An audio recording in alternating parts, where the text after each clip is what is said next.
नमस्कार। आइए साथ पर प्रकाश डालें। उससे पहले एक जरूरी सूचना, यदि आप जन्मपत्री दिखलाना चाहते हैं, जन्मपत्री बनवाना चाहते हैं या वर्षफल बनवाना चाहते हैं तो आप नीचे डिस्क्रिप्शन में पहुंच करके हमारे नंबरों पर हमसे संपर्क कर सकते हैं। तो चलिए मैं बात कर लेता हूं सबसे पहले आपकी कनिष्ठा उंगली की। कनिष्ठा उंगली बिल्कुल ज्ञान की उंगली सही रूप से सूर्य के पहले पर्व तक पहुंच गई। जब सूर्य के पहले पर्व तक उंगली पहुंच जाती है तो व्यक्ति अपने ज्ञान के द्वारा अपने जीवन के अंदर अपने आप को उन्नत बनाता है। कुल मिलाकर के यदि मैं कहूँ तो अच्छी बुद्धि आपके पास है, अच्छी याददाश्त आपके पास है और अच्छे गुणों की भरमार है आपके पास में। सही लोगों को सलाह भी देते हैं और आपकी सलाह लोग मानते भी हैं। यहाँ सूर्य की उंगली की बात कर दूँ, थोड़ी सी नीचे से मोटी है और ऊपर जाकर थोड़ा पतली है। यानी कुल मिलाकर कहूँ तो परिवार से भी ऐसा व्यक्ति यहाँ पर स्थायित्व रूप से मजबूत होता है और परिवार को से सहयोग भी व्यक्ति को मिलता है। तो यहाँ इस प्रकार की उंगली आपके पास में है। मुझे लगता है यदि शनि की उंगली के साथ थोड़ा सा मिलाएंगे इन दोनों उंगलियों को, शनि की उंगली को सूर्य की उंगली को, तो इनके बीच में मिलाने के बाद थोड़ा सा गैप ऊपर की तरफ रह जाएगा। जब ऐसा होता है तो व्यक्ति, यदि ऐसा है तो व्यक्ति, मुझे लगता है ऐसा होगा, तो उस व्यक्ति अपने माता पिता की सेवा अपने अनुरूप नहीं कर पाता। बात करता हूँ आपकी तीसरी उंगली की, जिसको बोलते हैं शनि की उंगली। शनि की उंगली और सेकंड पर इस प्रकार के स्क्रैचेस मौजूद हैं। यानी कि जब जब ऐसे स्क्रैचेस मौजूद होते हैं आपके यहाँ उंगलियों पर, लगभग अगर मैं कहूँ तो सभी उंगलियों पर इस प्रकार के ऐसे से हैं, तो इनसे क्या होता है, जैसे पहली उंगली है कनिष्ठा की, तो उसमें थोड़ा व्यावहारिक पर ये है, सेकंड पर थोड़ा व्यवहार में ध्यान रखें, किसी का मन ना दुखा दें ऐसा, या व्यवहार की गलती से कहीं नुकसान न उठा लें। सूर्य की उंगली में यदि ऐसा है तो बिना बात की वजह में एग्रेशन ना करें, क्रोध ना करें, इस बात का ध्यान रखना है। शनि की उंगली में ये थर्ड और सेकंड और थर्ड पर ये ज़्यादा निशान हैं, तो यहाँ इसका मतलब ये होता है कि वर्तमान के समय आपके पास में धन के आगमन के लिए आपका संघर्ष चल रहा है। कुल मिलाकर उंगली में भी थोड़ा सा टर्न है शनि वाली में, तो ये अपने आप में शनि की ढैया, शनि के 7.5 में थोड़ा परेशानी का विषय और स्वास्थ्य के लिए भी परेशानी का विषय माना जा सकता है। अभी वर्तमान में भी स्वास्थ्य के लिए सावधान आपको रहकर चलना पड़ेगा। आइए बात कर लेता हूँ आपकी बृहस्पति की उंगली की। बृहस्पति की उंगली और यहाँ आपके सेकंड पर बहुत ज़्यादा यहाँ एक दूसरे को काटने वाली रेखाएं, और थर्ड पर यानी कि पत्नी के साथ विवाद के साथ साथ आपको समाज में अपने स्थान की परिपक्वता को ध्यान में रखना पड़ेगा। तो कुल मिलाकर कहीं ऐसा कोई काम ना करें जिससे आपके परिवार में किसी प्रकार का कोई लोग आपको आपके सम्मान में कमी कर दें। ईश्वर के प्रति आस्था के लिए भी थोड़ा सा टर्न लेकर के बीच में गैप जरूर आएगा उंगलियों को मिलने के लिए। तो अब व्यक्ति कुछ अहंकारी हो जाता है, थोड़ा सा अहंकार, थोड़ा सा अभिमान, इस बात से आपको बचना होगा। तो बस इस बात को थोड़ा ध्यान रखें। अब बात करता हूँ आपके यहाँ पर बुद्ध पर्वत की। बुद्ध पर्वत और बुद्ध पर्वत पर यदि मैं देखता हूँ तो यहाँ अपने आप में एक डॉक्टर के लिए यहाँ पर 4 या 5 रेखाएं खड़ी होनी अनिवार्य हैं। साथ ही साथ जब तक डॉक्टर है और उसकी यहाँ सूर्य पर्वत से कोई रेखा नहीं आती तो वो व्यक्ति, डॉक्टर अपने आप में डॉक्टर नहीं होता, क्योंकि डॉक्टर का काम है सर्जरी। और यदि सर्जरी या मेडिकल क्षेत्र से कोई रेखा धन पर्व को नहीं आएगी तो डॉक्टरी क्षेत्र से व्यक्ति के पास धन नहीं आएगा। तो ये रेखा आ रही है जो धन पर्व को बताती है। साथ ही साथ नीचे अगर मैं इन रेखाओं को देखता हूँ तो यहाँ खड़ी हुई रेखा है सूर्य पर्वत पर, जो रेखाएं लगातार एक तरह से झाड़ पुंज की तरीके से ऊपर की तरफ खड़ी हैं। यानी मैं कह सकता हूँ कि निश्चित रूप से अपने आप को स्थापित करने में ऐसे व्यक्ति को थोड़ा संघर्ष करना पड़ता है, लेकिन निश्चित रूप से 55 वर्ष के बाद बहुत अनुकूलता से उसका व्यक्ति का सम्मान उसके जीवन के अंदर होता है। तो यहाँ इस प्रकार को दर्शाने वाली ये सब रेखाएं। अब बात करते हैं यहाँ आपके तीसरे पर्व, जिसको बोलते हैं शनि का पर्व। शनि का पर्व और शनि का पर्व धन का पर्व। धन के पर्व पर इस प्रकार की रेखाएं यहाँ सूर्य पर्वत को भी देखती हैं, साथ ही साथ धन के पर्व को भी देखती हैं, और कुल मिलाकर के सारी रेखाएं ऊपर की तरफ ज़्यादा अर्ज करती हैं। यानी ये तो निश्चित बात हो गई कि आप जो कार्यशैली में अपनी में लगातार जुड़े रहेंगे और जीवन में ऐसे व्यक्ति की आकांक्षाएं धन के प्रति बहुत ज़्यादा होती हैं। यानी कि बहुत कह सकते हैं कुछ उसको इच्छा बहुत ज़्यादा होती है कि मैं ऐसी बहुत शानदार तरीके की कोठी बनाऊं या बंगला बनाऊं, इस तरह की। तो यहाँ कुल मिलाकर सारी इच्छाएं आपकी पूरी हो जाएंगी, क्योंकि ये अपने आप में संघर्ष के साथ धन कमाने वाला पर्वत आपके पास मौजूद है। संघर्ष नहीं होगा तो कैसे बना पाएंगे। अब बात करते हैं आपके बृहस्पति पर्व की। बृहस्पति पर, और इस पर जाकर के एक बेहतरीन सा ब्रैकेट्स यहाँ पर बना हुआ है। ये बेहतरीन ब्रैकेट जब जीवन के अंदर होते हैं तो व्यक्ति एक दो नहीं कई संपत्तियों का मालिक होता है। पैतृक संपत्ति का मालिक, साथ ही साथ स्वयं भी कई संपत्ति बना सकता है। इस प्रकार के योग आपके हाथ के अंदर मौजूद हैं। बात करूंगा आपकी हृदय रेखा के बारे में।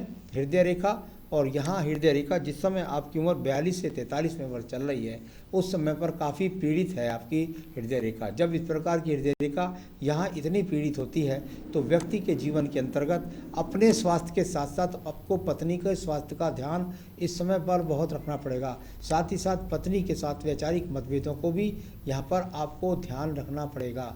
ये इस प्रकार का यहाँ पर आपको इंडिकेशंस मैं बता देता हूँ।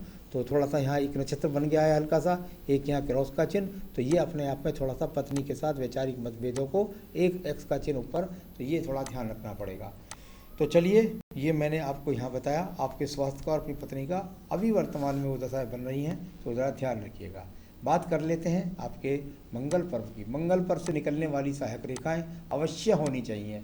जब ये रेखाएं होती हैं तो व्यक्ति के जीवन के अंदर संघर्ष करने की क्षमता होती है। इनसे निकलने वाली रेखाएं सूर्य पर्वत को जा रही हैं। साथ ही साथ यदि देखूं तो मस्तिष्क रेखा से संपर्क है। तो कुल मिलाकर एनर्जी बनी हुई है और दिमाग की योजना के द्वारा आपके जीवन में सफलता आप प्राप्त करेंगे, ये बताने वाली रेखाएं। आइए बात कर लेता हूँ थोड़ा सा मंगल पर्वत पर कुछ चटकी हुई रेखाओं का। जब इस प्रकार की चटकी हुई रेखाएं मंगल पर्वत से निकल करके और यहाँ आपकी मस्तिष्क रेखा को भी थोड़ा टच करती हैं तो थोड़ा सा झगड़े झंझट से या कोई भी ऐसा किसी को धन दे देंगे तो उससे विवाद का सामना, धन का वापस ना आना या किसी भी कोर्ट कचहरी का सामना तक को भी करवा देती हैं ये पर्वत पर इस तरह बनी हुई रेखाएं। बात करता हूँ आपकी बुद्धि रेखा की।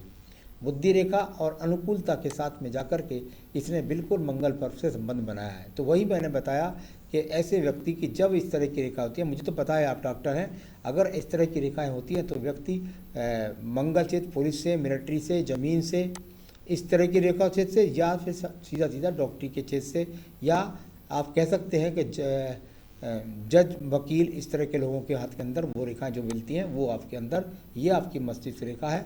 लेकिन इस रेखा को बहुत सारी रेखाएं यहाँ लास्ट में जा कर के अगर देखें तो एक तरह से काट भी रही हैं। तो यहाँ जीवन में ज़्यादा आकांक्षाओं को पालना भी थोड़ा टेंशन का कारण दिखता है, तो ये थोड़ा ध्यान रखना है आपको। बाकी आपके पास व्यापारिक रेखाएं तो पूरी तरीके से यहाँ पर मौजूद हैं। ये व्यापारिक रेखा मैं साथ के साथ बता देता हूँ। जो व्यापारिक रेखा, व्यापार, डॉक्टर भी हैं तो भी तो व्यापारी हो गया, तो ये भी अपने आप में क्योंकि टूट टूट कर बनी हुई है तो टुकड़े टुकड़े करके व्यक्ति अपने आप को स्थापित करता है। आइए चंद्र पर्वत की तरफ चलते हैं। चंद्र पर्वत पर 1, 2, 3, 4 बहुत सारे एक्स हैं।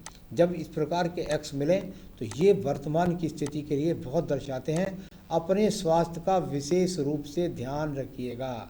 यहाँ इस प्रकार को दर्शाने वाला ये एक्स के चिन्ह यहाँ बताते हैं जो मानसिक डिप्रेशन का और आपको किसी न किसी रोग से विशेष रूप से बचकर चलने के लिए ये चिन्ह यहाँ पर बने हुए हैं। इसका ध्यान रखना है।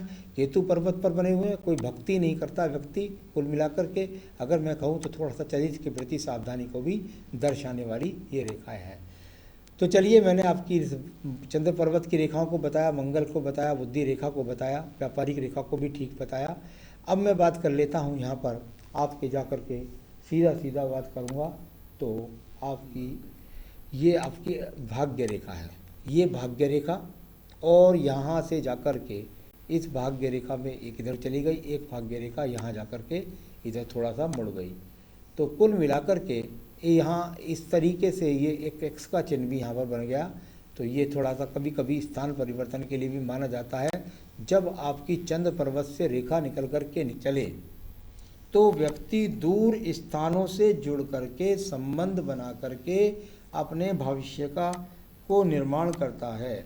और मुझे लगता है कि अभी वर्तमान में 42 से 43वें वर्ष में जब आप चल रहे हैं तो बहुत जल्दी आपको स्थान परिवर्तन का योग भी मुझे यहाँ दिखाई पड़ता है। तो कुल मिलाकर के एक रेखा ने यहाँ 42वें 43वें वर्ष में काटा है। तो यहाँ हो सकता है कि आपको कोई स्थान परिवर्तन का सामना करना पड़े। थोड़ा संघर्ष चल रहा है काम में, लेकिन काम सुचारू रूप से चलता रहेगा और निश्चित रूप से 47 से 48वें वर्ष के बाद आपके जीवन में अनुकूलता के साथ में ये सब काम आपके जीवन में प्रगति पथ पर चलते रहेंगे 47-48 के बाद। तो चलिए, फ्यूचर कैसा है? आपका फ्यूचर बढ़िया है, इसमें कोई शक नहीं है। कब अच्छी कमाई होगी? निश्चित रूप से 47 से 48वें वर्ष के बाद आपको ये एक्स जहाँ काटता है सेंटर में, उसके बाद आपके जीवन के अंतर्गत आपको सबसे ज़्यादा तरक्की का सामना करने को मिलेगा। तो यही आपके जीवन का टर्न पॉइंट भी होगा, जिसके अंदर 47 में 48वें वर्ष के बाद में आपको बहुत ज़्यादा आपको तरक्की उन्नति आपके जीवन के अंदर आपको मिलेगी। तो चलिए, ये आपका हो गया। अब बात कर लेते हैं, यहाँ थोड़ा सा इस राहु क्षेत्र पर भी एक नक्षत्र सा बना हुआ है, तो हल्का सा यहाँ इस प्रकार का कोई ऐसा नहीं लगता कि आपको कोई लॉटरी योग लगने वाला है। कुल मिलाकर सहयोगी रेखाएं आगे अनुरूपता चल रही। ये मकान के लिए चिन्ह रेखा बताइए मैंने आपको। आपके जीवन में जो मकान का चांस है वो इस समय पर बिल्कुल यही स्थिति अभी मैं समझता हूँ साल भर के अंदर निश्चित रूप से आप कोई मकान खरीदेंगे या ज़मीन खरीदेंगे या कोई स्थान खरीदेंगे, इस तरह का योग यहाँ पर वर्तमान में बना हुआ है। तो 2021 तक ऐसी स्थिति आपके पास में एक साल के अंदर वो भी यहाँ पर हाथों से मुझे दिखलाई पड़ी। तो सबसे ज़्यादा यदि मैं पूरे हाथ में चिंतित हूँ इस समय पर, आपके सवाल जवाब सब मैंने दे दिए, तो मैं निश्चित रूप से कह सकता हूँ सबसे ज़्यादा आपको अपनी पत्नी और अपने स्वास्थ्य का और अपनी पत्नी से संबंध का ध्यान रखना पड़ेगा। यहाँ इस प्रकार का रेखाओं ने मुझे बताया। अब मैं बताने वाला हूँ आपको आपके शुक्र पर्वत के बारे में। शुक्र पर्व, और यहाँ शुक्र पर्वत पर यदि देखूँ तो बहुत ज़्यादा अच्छी रेखा नहीं, लेकिन ठीक ठाक आपके पास सारी संसाधन आपके पास में मौजूद हैं।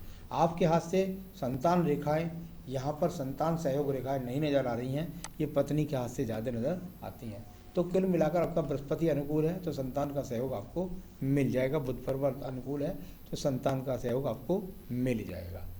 शुक्र पर्वत पर एक दूसरे को बहुत ज़्यादा रेखाएं एक दूसरे को काट रही हैं, तो विशेष ध्यान फिर आपको रखना है अपने चरित्र का, अपनी पत्नी से संबंध का और साथ ही साथ अपने लोगों का।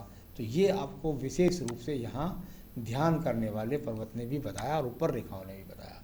तो चलिए, अब मैं आपकी आयु रेखा के बारे में बात करूँ, उससे पहले संजीवनी रेखा की बात कर लेता हूँ। ये एक रेखा है आपके पास में जो आपको जीवन के अंदर छोटी सी रेखा जा रही है बराबर से निकल करके, यहाँ ये हल्की सी रेखा ये आपको मुसीबतों से निकालती है और इसका सहयोग सिर्फ 45 वर्ष तक खत्म हो गया है। तो यहाँ इस प्रकार की रेखा आयु रेखा को देखते हैं। तो आयु रेखा पर जब मैं देखता हूँ तो आयु रेखा भी आपके पास 74-75 वर्ष की है। आगे भी ये रेखाएं बढ़ती रहती हैं, तो कोई टेंशन लेने की आवश्यकता नहीं है। ये रेखाएं शुक्र पर्वत से जो निकल रही हैं, तो ये मैं आपको बता रहा था, थोड़ा दूर स्थानों से जहाँ आपको धन आगमन के संकेतों को बताती है, तो थोड़ा चरित्र के प्रति भी सावधानी को बताती है। बस इसको ध्यान रखिए। या कभी कभी पुरुषों वाले रोग भी हो जाते हैं चरित्र में अगर कमी ना हो तो। ये यहाँ पे नीचे भी देखता हूँ मैं मणिबंध पे, तो पुरुषों से संबंधित रोग कोई भी हो जाते हैं। तो बहुत इस बात का ध्यान रखना। सबसे ज़्यादा हाथ में मुझे धन की चिंता नहीं, सबसे ज़्यादा मुझे रोग की चिंता है। तो चलिए, इसके लिए मैं आपको बताने वाला हूँ कि आपके पास अच्छा धन आता है तो आप क्या करें। आपको अपने जीवन के अंदर एक बेहतरीन पुखराज इस उंगली के अंदर को पहनना चाहिए। धन के आगमन को बनाएगा, संतान से सुख सहयोग दिलाएगा। तो ये आप चाहें तो मुझसे भी ले सकते हैं या स्वयं पहन ले करके पहन सकते हैं। तो आपका रतन बनता है पुखराज। साथ ही साथ पूजा की बात करें तो पूजा के लिए आपको निश्चित रूप से देवी कवच का पाठ करना होगा रोजाना। यदि आप रोगों से बचना चाहते हैं, प्रतिरोधात्मक क्षमता बढ़ाना चाहते हैं, तो आपको देवी कवच पढ़ना होगा जरूर। और पूजा जो आप करते हैं करते रहें, लेकिन देवी कवच अवश्य पढ़ें। नमस्कार।